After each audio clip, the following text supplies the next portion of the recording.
चूँकि ये अमावस्या सूर्य ग्रहण से घिरी हुई रहेगी, इसीलिए जो नवरात्रे आरंभ होंगे विशेष रहेंगे।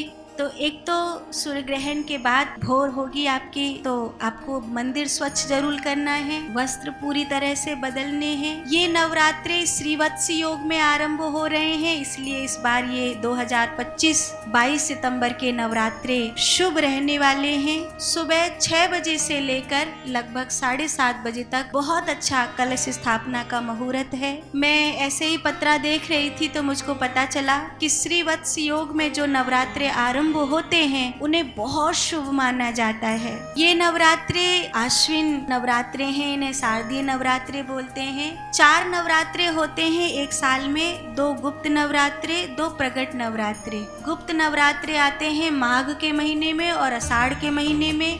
प्रकट नवरात्रे आते हैं चैत्र के महीने में और आश्विन के महीने में।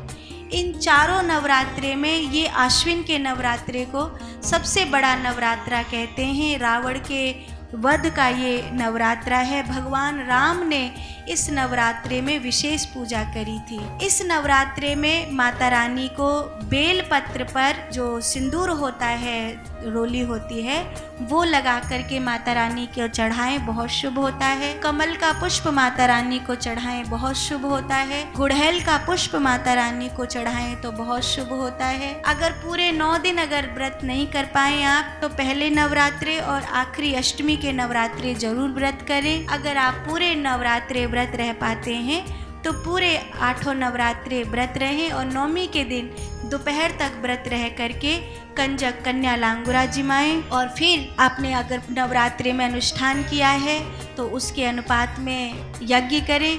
कोई अनुष्ठान न कर सके तो कवच, अर्गला, कीलक, इन कुछ स्तोत्रों को दुर्गा सप्तशती में से पाठ कर सकते हैं। और कुछ नहीं पाठ कर पाए तो केवल नवारण मंत्र का 5 माला जाप कर सकते हैं। सिद्ध कुंचिका स्तोत्रम का पाठ कर सकते हैं। माता के सहस्त्र नामावली का पाठ कर सकते हैं। वो भी नहीं कर सके, इतना भी समय नहीं है, तो केवल 32 नामावली जो मैया की होती है उसका पाठ कर सकते हैं। अगर 32 नामावली आप रोज पाठ कर रही हैं तो जब आपका 9वें दिन नवरात्रा पूरा हो जाएगा तब आप 32 दौने निकालेंगी और 32 दौने में आप पूड़ी रखेंगी, हलवा रखेंगी और चने रखेंगी। 2-2 पूड़ी, चना और हलवा, और आपकी सामर्थ्य और श्रद्धा के अनुसार दक्षिणा रखेंगी और उसका वितरण ज़रूर कर देंगी।